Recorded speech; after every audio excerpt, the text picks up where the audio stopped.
Hello, hello, scholars. I hope all is well. Today we will be reading a story called Mama, I'll Give You the World. And the genre for this story is realistic fiction. Okay, so it's not a true story, but it could be true because it's realistic. Okay, you could see this scenario play out in any of our homes or families. Okay, alrighty, let's get into this story. All right, let's first of all take a look at it. It looks like a daughter or a little girl combing mom's hair. All right, the central question is, in what ways do people show they care about each other? We're going to read how Louisa planned something special for her mother. When Papa was around, Mama loved to dance, but Mama doesn't dance anymore. She works hard every day at Walter's World of Beauty, cutting, coloring, and curling. So I'm assuming that Mom is a cosmetologist. Okay. After school each afternoon, Louisa's bus drops her at the door to the world. Everyone greets her. Walter, Rupa, Georges, but especially Mama. Mama smiles and makes a place for Louisa on a cushion under the palm tree. First things first, Mama always says. So there, so there by Walter's bottles of beauty with names that whisper promises. Look at these women. And there's some men. You have a cosmetologist, a barber, okay? And then I'm assuming that's Louisa looking on, okay? She's smiling. Raspberry Radiance, Evening Glamour Glow, Sunday Night Soother. Louisa does her schoolwork, while Mama, like a magician, turns Mrs. Cool's dark hair the color of sunset. Walter, Georges, and Rupa cut and comb.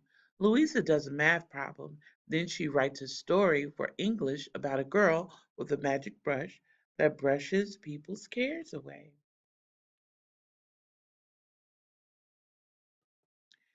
When she finishes her homework, Louisa takes out her scissors, her glue, and her paper and does what Mama does, cuts and colors and curls. Portraits of the customers. Everyone in the world is a flower. Her mother always tells her. Together they make a bouquet. So Louisa cuts slowly, noticing how different each flower is and how each one comes in a special size and shape. In between customers, Mama rests in her chair and lets Louisa brush her long, thick curls. Louisa brushes hard, pretending she is the girl in the story, carefully watching her mother's face to see if she can make her smile. Mama hardly ever smiles, but when she does, she is the prettiest flower in the world. Louisa loves to look at the pictures at her mother's station. One is of Louisa, the other is of Mama long ago, happy and dancing in a large room that looks like a palace, crowded with people and full of lights. Mama says the name of the palace is Roseland, but Louisa doesn't believe her. She thinks her mother has made up the name because she loves flowers. Can we go there? Louisa asks. She imagines the two of them holding hands and dancing at the palace Mama calls Roseland. But Mama shakes her head no. She holds the picture in her hands, and her eyes look at something far away and once upon a time, something Louisa can only guess at. Under the dryers, the ladies loudly whisper their secrets, but Louisa has a secret of her own. Tomorrow is Mama's birthday, and tonight Louisa is going to give her the present she's been planning for such a long time. Okay, visualize, close your eyes if you have to, use your imagination. Which sentence on page 366 helps you visualize Louisa's attempts to make Mama smile? Okay, so you will find that answer over here. How does Louisa make her mama smile? For the past few weeks, Whenever Mama isn't looking, Louisa has whispered her secret in the ear of each of Mama's favorite customers. When she sweeps up snippets of hair for handsome Mr. Anselmo, who always tells Mama, just a little off here and a little off there. Please leave it as long as you dare. But you see, don't you know, you can see it is so that I haven't a lot of left to spare. When she helps Mrs. Malloy bent over and sad as she inches into the world on her walker, but smiling and standing nearly straight an hour later, when feeling beautiful again, she leaves. When she helps Mama brush and braid Hazel May's Dixons go everywhere, hair till it looks like neat, shiny rows of licorice. When she sprays fussy Mrs. Fogelman's hair that refuses to stand up and obey until Mama teases it with a comb so it can't help standing up, fluffy and high as a great gray cloud, just the way Mrs. Fogelman likes it. And when she removes the giant pink and purple rollers that run Mrs. Rodriguez's dark tangles into an ocean of gentle waves. Everyone looks happy. At 6 o'clock, it's time at last to go home. Louisa exchanges secret winks with Walter, Georges, and Rupa. Then she and Mama hang up their smocks and empty their pockets, heavy with tip money. It all goes into a special envelope. First things first, Mama says. She is saving for Louisa for college. Mama wants Louisa to learn everything. Outside the world stretches before them, dark, mysterious, and twinkling with store and street and starlight. Louisa and Mama stand together looking at it, feeling oh, so small. Mama's heart sparkles in the light. So do her eyes. The world is big, so much more for you to know, so much more for you to see. One day, if I can, Mama says, patting the envelope deep in her coat pocket, I'll give the world to you. No, thinks Louisa. Tonight, if I can, I will give the world to you for your birthday.